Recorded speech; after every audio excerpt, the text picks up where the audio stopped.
Glória a Deus, glória a Deus. Meus amados irmãos, a paz do Senhor a todos. Estamos aqui mais uma vez, pastor e professor Urandir Ramos. Para nós é uma alegria poder estar com vocês na noite desse dia e juntos aqui poder partilhar mais uma vez da nossa lição bíblica da CPAD, cujo tema Aviva a tua obra, o chamado das Escrituras ao quebrantamento e ao poder de Deus. Hoje nós temos como proposta trabalhar com vocês a lição de número 8, tá bom? E como vocês já sabem, a lição ela vem ao ar hoje, mas ela só acontece nas igrejas no próximo domingo, no caso, dia 19 de fevereiro, ok? Você está aqui no canal Bíblia para o Cotidiano, seja bem-vindo. Quero pedir que você curta, compartilha, comenta, se inscreve, ativa o sininho e seja bem-vindo para mais um tempo de aprendizado e crescimento, em nome de Jesus. Vamos fazer uma oração para nós darmos início, ok? Querido Deus, amado Pai, em nome de Jesus, teu Filho, te louvamos e te damos graças pela oportunidade. Rogamos a ti, Senhor, a tua presença, que o Senhor nos ajude através do teu Santo Espírito, nos dê toda a direção que precisamos, também nos ajude para que possamos explanar a tua palavra conforme a tua vontade. É o que nós te pedimos em nome de Jesus. Amém. Muito bem. A minha gratidão a Deus pela vida do administrador deste canal Bíblia para o Cotidiano, presbítero Tony Pinho. Grande abraço, Deus abençoe. Meus irmãos, o nosso textuário de hoje, ele está focado em Ezequiel 47, versículo 5, que diz assim: E mediu mais 1000 e era um ribeiro que eu não podia atravessar, porque as águas eram profundas, águas que se deviam passar a nado, ribeiro pelo qual não se podia passar. E a nossa verdade prática diz aqui que somente por intermédio do movimento do Espírito Santo o mundo pode experimentar o verdadeiro avivamento espiritual. Então nós temos aqui, né, essa proposta de verdade prática. Também temos aqui a nossa proposta, né, de leituras diárias, você pode estar lendo. Também aí você que tem sua revista da CPAD, pode estar fazendo, né, as leituras semanais aqui, ok? A nossa leitura bíblica em classe está em Ezequiel 37, versos 7 ao 10, 47, do verso 1 ao 5, e depois o verso de número 9. O texto diz assim: Então profetizei como se me deu ordem, e houve um ruído enquanto eu profetizava. E eis que se fez um rebuliço, e os ossos se juntaram, cada osso no seu osso. E olhei, e eis que vieram nervos sobre eles, e cresceu a carne, e estendeu-se a pele sobre eles por cima, mas não havia neles espírito. E ele me disse: Profetiza ao espírito, profetiza, ó filho do homem, e dize ao Espírito: Assim diz o Senhor Jeová: Vem dos 4 ventos, ó Espírito, e assopra sobre estes mortos para que vivam. E profetizei como ele me deu ordem. Então o Espírito entrou neles e viveram, e se puseram em pé, um exército grande em extremo. Também temos agora o capítulo 47, verso 1. Depois disso me fez voltar à entrada da casa, e eis que saíam umas águas de debaixo do umbral da casa, para o oriente, porque a face da casa olhava para o oriente. E as águas vinham de debaixo, desde a banda direita da casa, da banda do sul do altar. E ele me tirou pelo caminho da porta do norte, e me fez dar uma volta pelo caminho de fora, até a porta exterior, pelo caminho que olha para o oriente. E eis que corriam umas águas desde a banda direita. Saiu aquele homem para o oriente, tendo nas mãos um cordel de medir, e mediu 1000 côvados e me fez passar pelas águas, águas que me davam nos tornozelos. E mediu mais 1000 e me fez passar pelas águas, águas que me davam pelos joelhos. Mediu mais 1000 e me fez passar por as águas, águas que me davam pelos lombos. Mediu mais 1000 e era um ribeiro que eu não podia atravessar porque as águas eram profundas, águas que se deviam passar a nado, ribeiro pelo qual não se podia passar. E será que toda criatura vivente que vier, por onde quer que entrarem, esses 2 ribeiros viverá. E haverá muitíssimo peixe, porque lá chegarão essas águas e sararão, e viverá tudo por onde quer que entre esse ribeiro. Ok, meus irmãos? Então, nós temos aqui um texto, né, referenciado em Ezequiel. Ezequiel, um dos profetas maiores, né, profeta do Antigo Testamento. Então, a teologia classifica entre profetas menores e profetas maiores. Ezequiel é um dos profetas maiores, né? Um outro fato importante também é perceber que Ezequiel ele está exercendo o seu ministério na Babilônia, conforme o capítulo de número 1º e 2º, né?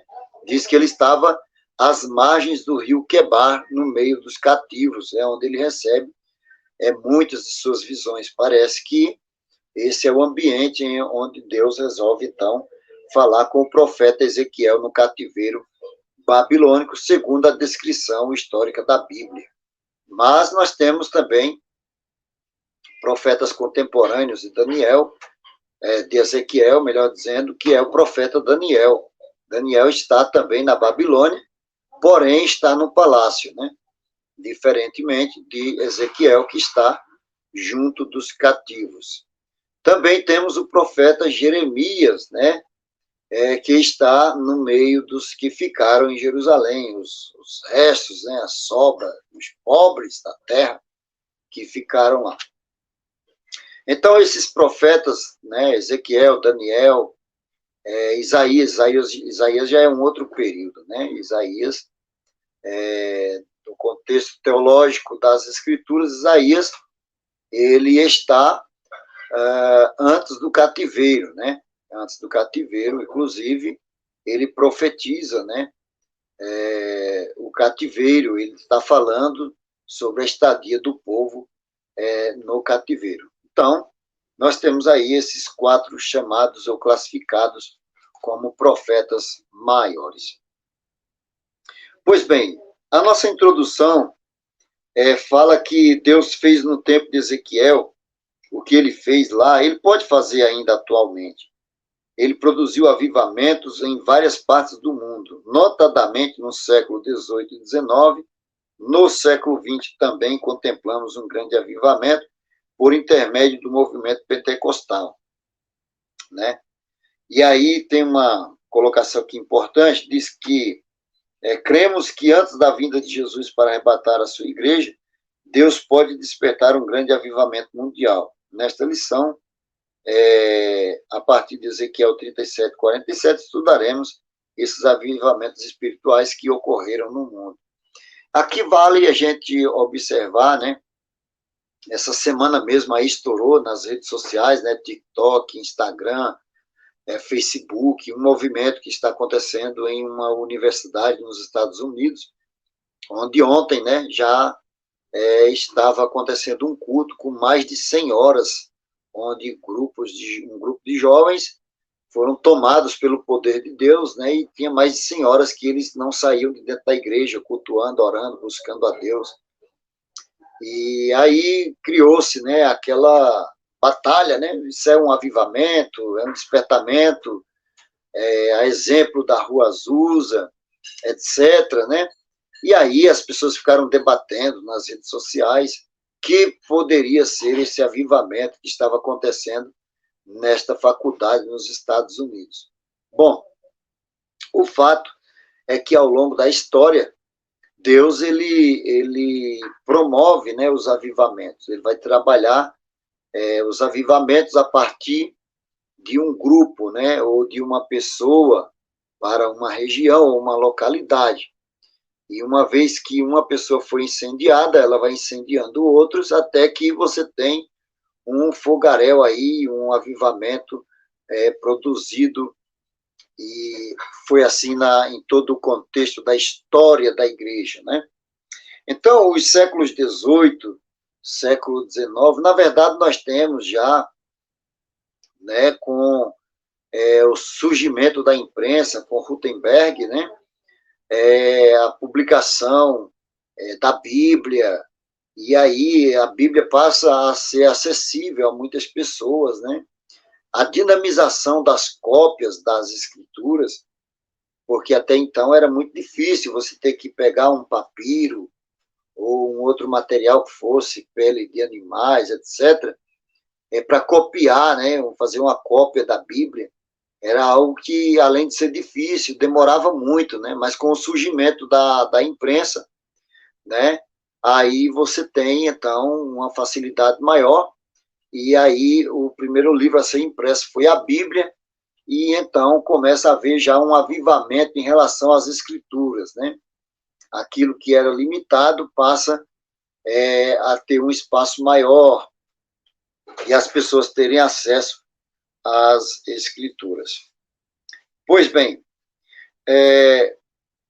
outro aspecto importante para a gente observar aqui, né, referente ao profeta Ezequiel, é que o que está acontecendo com Ezequiel, na verdade, uma visão, né? Ele está tendo uma visão. O povo não está sendo avivado.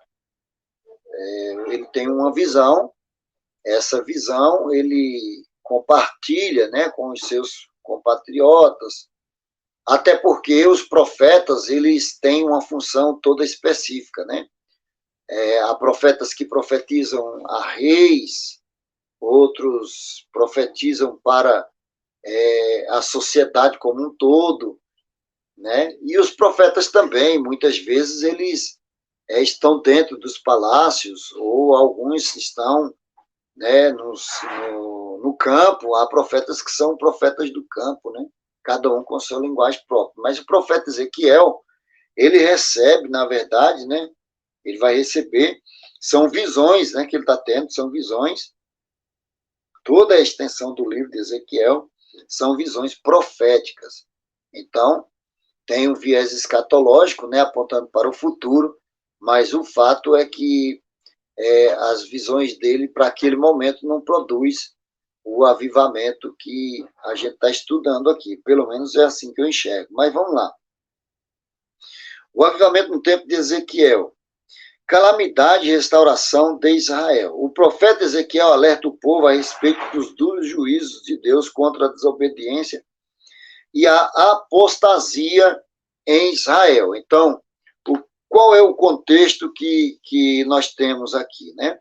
Nós temos um contexto de rebeldia, de desobediência e também, conforme a descrição aqui, né, um contexto de idolatria. E Deus sempre abominou a idolatria, principalmente a idolatria praticada por ou pela nação de Israel. O texto de Ezequiel, o capítulo 6, o verso 3 a seguir, né, diz que, montes de Israel, ouçam a palavra do Senhor Deus. Assim diz o Senhor Deus, aos montes e às colinas, aos desfiladeiros e aos vales. Eis que eu mesmo trarei a espada sobre vocês e destruirei os seus lugares altos.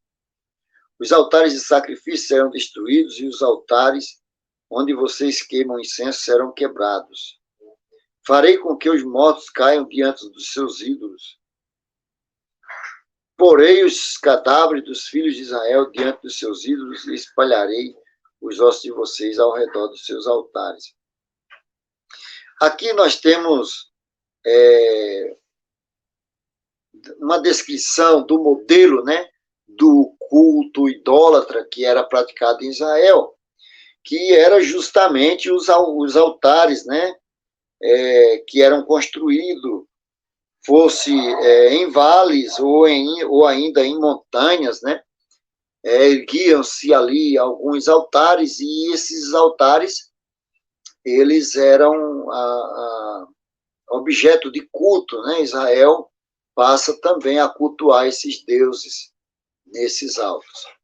E o fato de verdade é que Israel vai viver, né? Talvez o que eu vou falar aqui soe forte ao seu coração, ao seu entendimento, mas Israel vive uma monolatria, né?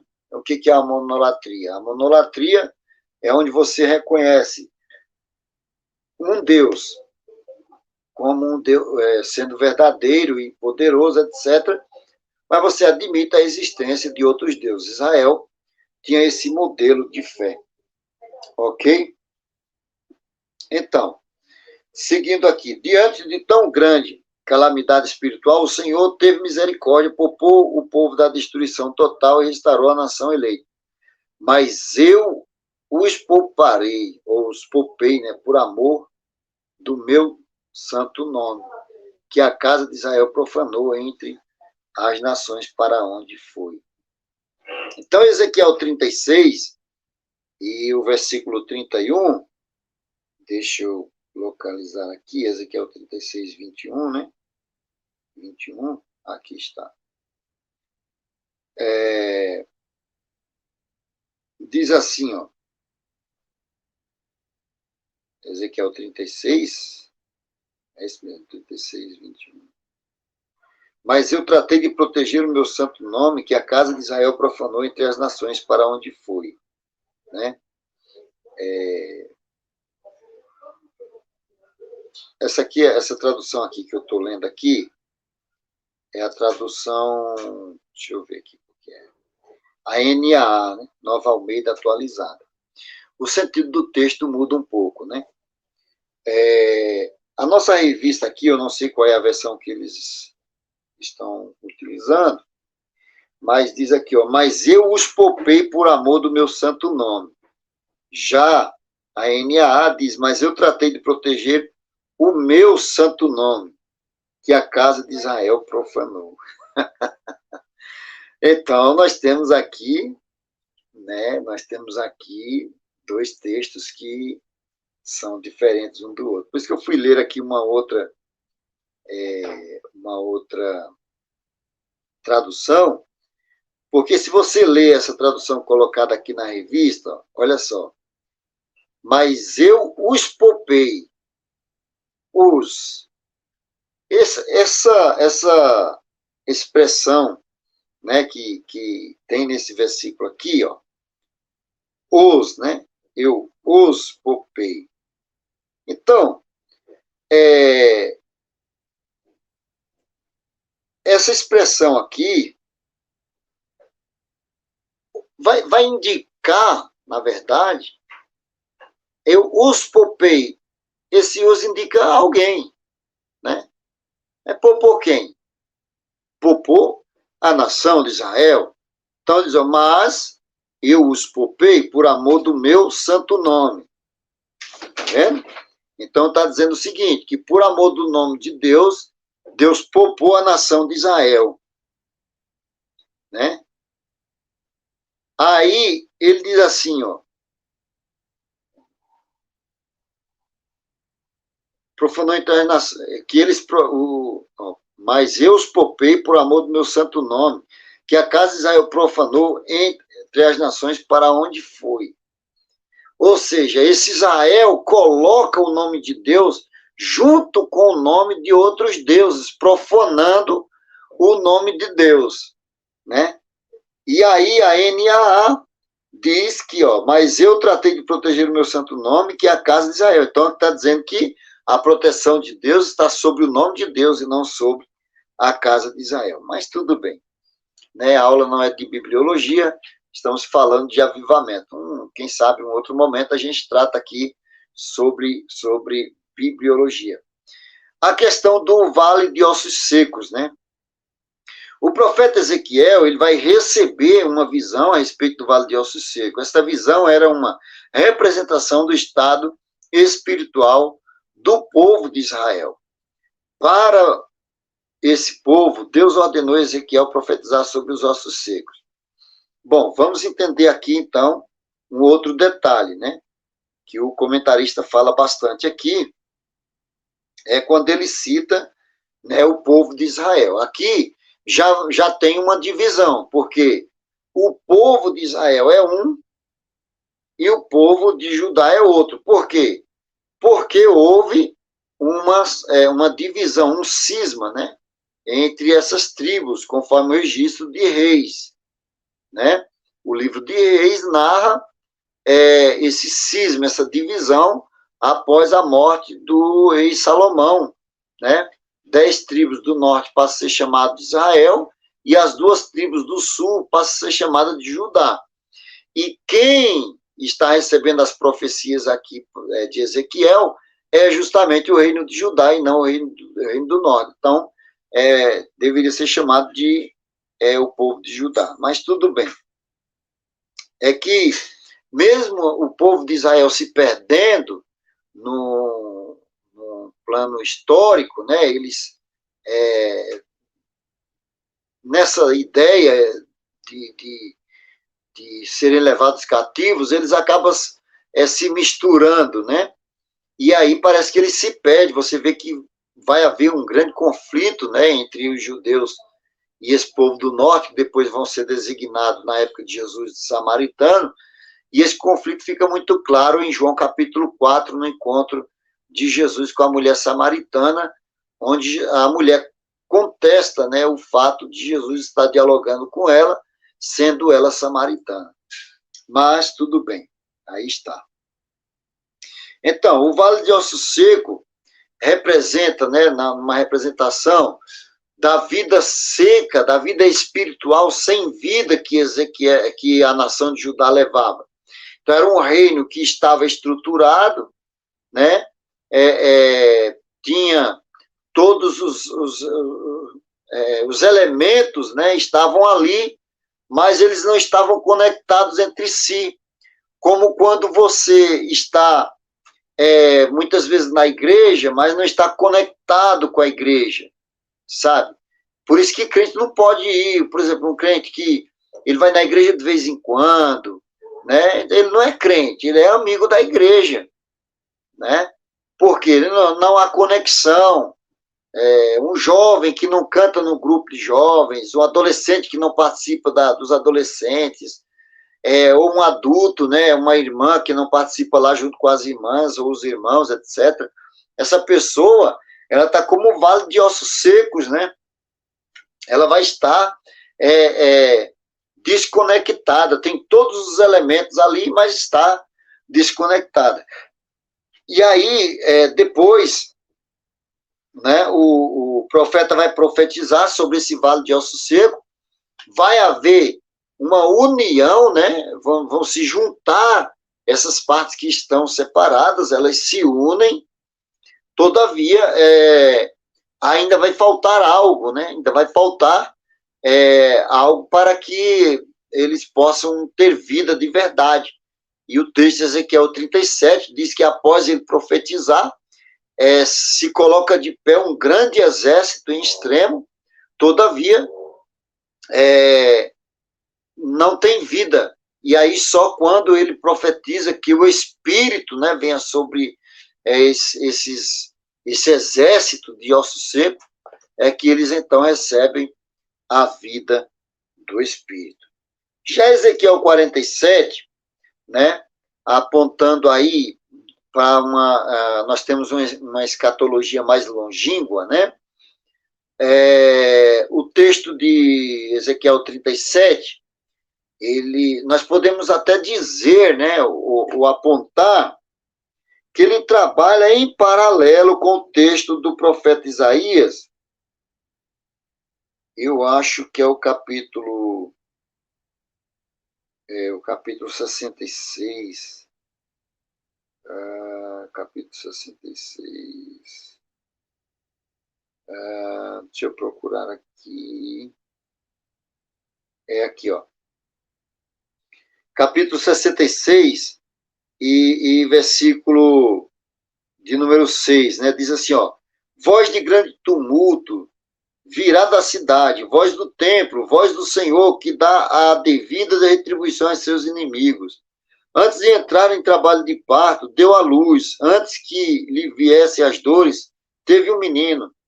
Quem já ouviu coisas dessas? Uma coisa dessas? Quem já viu algo assim? Será que um país pode nascer num só dia? Será que uma nação pode nascer de uma só vez? Pois Sião, antes que ele viesse as dores, deu à luz os seus filhos, né? Será que eu faria vir as dores de parto sem fazer com que o filho nasça? Diz o Senhor. Será que eu faço nascer? Fecharia o ventre da mãe? Diz o seu Deus, ó Sião. Então, o que nós temos aqui, né? Isaías 66, ele vai trabalhar em paralelo com Ezequiel 37, apontando para o ressurgimento da nação de Israel no dia, se eu não me engano agora, 14 de maio de 1946, eu acho. Pode ser que eu esteja enganado, mas acredito que seja essa a data, onde, através do movimento sionista, né, Israel volta a ter um espaço geográfico. Israel deixa de ter um espaço geográfico como nação no ano 70 depois de Cristo, e somente agora, né, em meados da década de 40, é que então ele volta a ter um território. E aí, interessante que para um país nascer, né, uma nação nascer, leva anos, né? Você não, e outra, para você ter um país, você precisa ter toda a estrutura de país, né? Você precisa ter um governo, precisa ter defesa, é muita coisa que tem que ter, né? Os poderes. E aí acontece com Israel, que Israel, através de um voto, né, Oswaldo Aranha, se torna, então, nação novamente. Então, o capítulo 37 trabalha nesse viés escatológico, né, mas apontando para esse Israel que a gente viu se cumprir essa profecia. Já o capítulo 47 já não fala da nação, de um ressurgimento físico da nação, mas fala de um despertamento espiritual mesmo, né? De um mover espiritual, né? Então, diz, ó, ele viu um homem que possuía um cordel de medir nas mãos, com o qual mediu a distância de 1000 côvados. E aí ele vai traçar, né, essa conexão entre o profeta e esse rio, né? E é lógico que se a gente fizer uma conexão aqui, ó, no Evangelho de João, deixa eu localizar aqui, João capítulo 7 versos 37, Jesus diz assim, ó, no último dia, o grande dia da festa, Jesus se levantou e disse em voz alta, se alguém tem sede, vem a mim e beba. Quem crê em mim, como diz a Escritura, do seu interior fluirão rios de água viva. Então, essa conexão entre o profeta e o rio, né? E ele vai mergulhando, a gente pode dizer que isso fala, né, dessa vida espiritual do cristão, né, com Deus, o Espírito Santo, né, você mergulhando nas águas do Espírito, né? E isso é maravilhoso quando você passa a observar no capítulo 47, né, à medida que esse homem vai medindo e ele vai avançando e cada vez mais o relacionamento vai se aprofundando diante de Deus. Tá certo? Então, o capítulo 47 tem essa conotação mais espiritual. Mais espiritual. Então, olha lá, os grandes avivamentos no mundo. Então, quando a gente fala de grandes avivamentos no mundo, a gente precisa tomar cuidado na observância, porque houveram vários homens, né, que foram tomados por Deus para promover, né, para ser instrumentos de Deus dentro desse avivamento. Inclusive, eu quero indicar para vocês o livro Heróis da Fé, né, do Orlando Boyer. Ali você tem, bem resumido, mas você tem um pouco da história, né, da história desses mártires, né, que foram usados para um avivamento. Então, é importante você ter esse livro, ler ele, refletir um pouco sobre ele. Heróis da Fé, o autor é Orlando Boyer. Eu acredito que seja. Será que eu falei besteira agora? Heróis da Fé, Orlando Boyer. Bom, deixa eu dar um Google aqui, né, para não ser o caso de eu ter dado aqui para vocês o nome errado, né, Misericórdia, já pensou? E aí vocês vão procurar, né, vocês vão procurar e aí, cadê, minha gente? Cadê? Não é... E tal, aí o professor falou uma coisa e é outra, não, deixa eu localizar aqui o autor deste livro, para que não haja nenhuma... É Orlando Boyer mesmo, aqui, ó. Meu irmão, a mente aqui ainda tá mais ou menos, tá? Heróis da Fé, Orlando Boyer. Inclusive, acabei de ver aqui, ó, no Mercado Livre ele custa R$36, mas acho que você consegue aí, ó, achar até mais barato, tá vendo? Orlando Boyer, R$37, R$36,90, né? Tá bom? Então, está aí. Então, esses avivamentos, eles vão acontecer inicialmente, né, quando a gente fala de avivamento, ele vai acontecer na Europa, mas antes desse avivamento, desse despertamento na Europa, aconteceram muitas outras situações no decorrer da história, né, que vai contribuir para que o avivamento aconteça. Você tem muita coisa sendo trabalhada no século IV, século V, aspectos de teologia, a formação do cânon das escrituras, a teologia vai sendo debatida, né, os temas eclesiais, eles vão sendo argumentados já desde cedo, né, e vai, então, assumir na Europa, né, depois você vai ver esse movimento, né, na Europa, já no século XVI, XVII, XVIII, tá bom? Então, houve um período em que o continente europeu estava em situação idêntica à do povo de Israel no contexto da profecia 37 e 47 de Ezequiel. E diz, pela misericórdia divina, não tardou Deus usar pessoas cheias do Espírito Santo para aclamarem e perseverarem por um avivamento espiritual, que o Senhor queria enviar ao velho continente. Eu acho que o velho continente está precisando de experimentar outro avivamento, irmãos. Eu não sei vocês aí. Coloca aí nos comentários. Vocês acham que a igreja atual precisa de um avivamento? Né? O velho continente, a Europa, precisa de um avivamento? Será? Coloca aí nos comentários. Então, aqui, ó, na Alemanha, por volta de 1722, século XVIII, né, o conde Zinzendorf liderou os morávios num fervor missionário que espalhou pelo continente europeu e chegou à América, com a sua ênfase na religião do coração. Houve grande despertamento em busca do poder de Deus, principalmente voltado para as missões mundiais. Então, esse conde, né, chamado Zinzendorf, esse conde, ele vai trazer, né, vai trazer um grande avivamento, né, vai ser um instrumento, vai alcançar, também vai, né, focando aí as missões mundiais.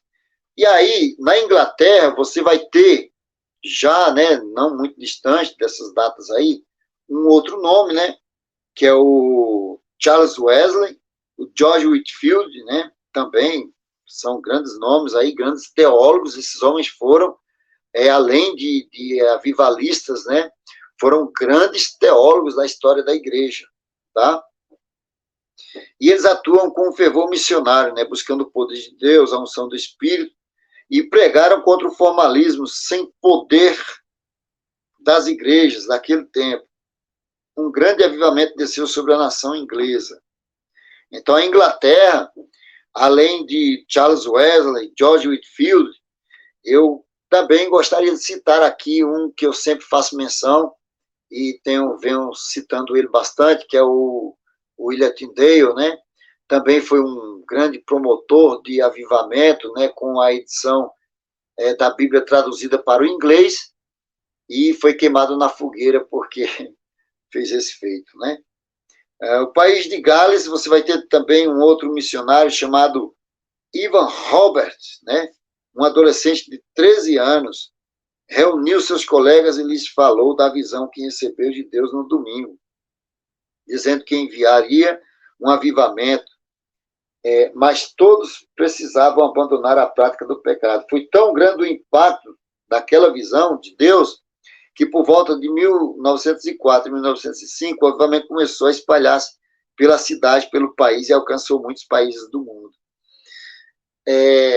Aqui tem um fato importante, né, sobre o avivamento no país de Gales, e aí você tem, né, a data de 1904, 1905, porque muitas pessoas trabalham com, principalmente os assembleianos, né, trabalham muito a ideia do avivamento, com Daniel Berg, Gunnar Viga, né, que são os fundadores das Assembleias de Deus. E aí eu acho que você também já ouviu falar disso, né, que eles foram missionários, né, missionários pentecostais, e que eles passaram pela Rua Azul, e lá eles foram cheios do Espírito e tal. Só que, na verdade, eles já receberam esse avivamento, né, aqui, ó, nesse chamado aqui País de Gales, os Países Baixos. As igrejas batistas ali já estavam experimentando grandes avivamentos, né? Então, o avivamento que Daniel Berg, Gunnar Viga recebe, ele não é errada essa ideia que eles receberam esse avivamento na Rua Azusa, tá?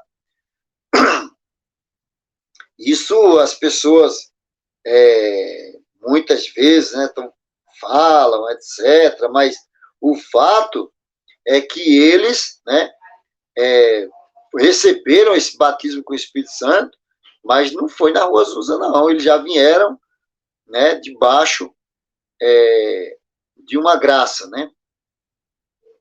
Olha só esse comentário aqui, ó. O pentecostalismo, né, ele tem como resultado, ele não existe nenhuma organização central ou igreja que dirija o movimento. Os pentecostais podem ser inseridos em mais de um grupo cristão, indo do trinitário até o não trinitário. Muitos grupos pentecostais são filiados à Conferência Mundial Pentecostal. E por aí vai, né? Então, está falando aqui sobre o pentecostalismo, e essa onda, né, do Pentecostes, ela explode nos Estados Unidos com a Rua Azusa, mas ele já vem, esse avivamento está vindo dos Países Baixos, e muitos batistas estão experimentando esses avivamentos, tá certo? E Daniel Berg, Gunnar Viga, eles eram missionários batistas, né? Eles não eram da Assembleia de Deus. E quando eles chegam no Brasil, com esse avivamento que eles recebem lá, na Suécia, né? Eles são rejeitados aqui em Belém do Pará, né, por conta desse batismo. Então, eles não foram batizados na Rua Azusa. Não foram, de fato não foram, embora muitos defendam isso. Bom, então aqui, ó, os Estados Unidos, Deus também queria avivar os Estados Unidos da América. Por isso houve vários avivamentos na nação americana. Aí ele cita aqui um dos grandes nomes, né, que é o Charles Grandison Finney, né, foi usado por Deus para um grande despertamento espiritual. Teve grande influência de Campbell Morgan, do movimento de vida profunda, que pregavam viver pleno da presença de Deus contra a vida morna que dominava muitas igrejas evangélicas daquele tempo. Tá certo?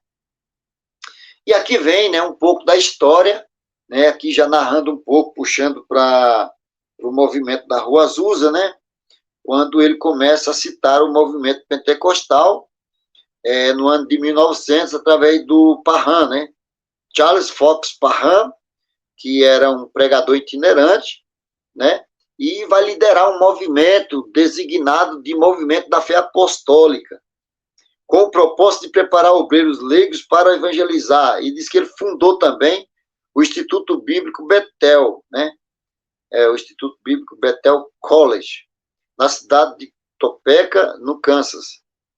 E aí diz que os alunos estudam Atos 2, etc., né, e eles são batizados com o Espírito Santo. Em 1901, em Houston, Texas, o pastor negro, filho de escravos de Louisiana, o William Joseph Simon, pertencente a um grupo,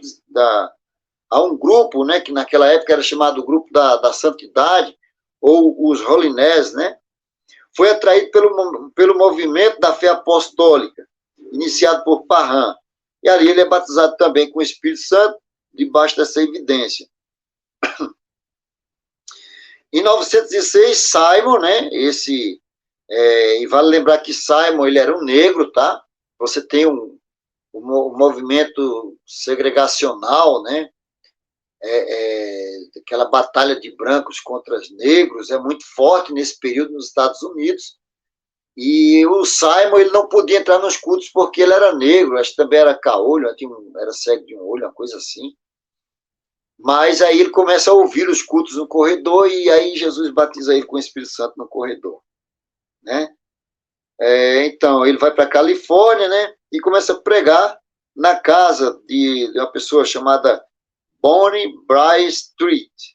As reuniões atraíam tantas pessoas que o prédio não comportavam todos. E aí, quando eles, então, migram, né? Para a Rua Azusa, em Los Angeles. E aí funda-se lá a Missão Evangélica da Fé Apostólica. Bom, aí vai vir já para o movimento pentecostal do século XX, né? Ou seja, essa onda do pentecostalismo que paira até os dias de hoje. Tá certo? Os avivamentos mudam a história, impactos no mundo. O consenso entre os estudiosos, a informação de que os maiores avivamentos no mundo trouxeram impactos profundos na política, na economia, e diz também que pode citar ainda exemplos, mas aí a gente vê, né, o que vai acontecer com o pentecostalismo nos Estados Unidos. Mas o movimento pentecostal, ele promove mudanças, né, em várias áreas, promove, mas houveram outros avivamentos que não tinham como tema o pentecostalismo. Por exemplo, o pietismo, né? O pietismo foi um grande movimento de retorno às escrituras, né? Você vai ter grandes movimentos onde nações inteiras, né, se curvavam diante do evangelho, entende?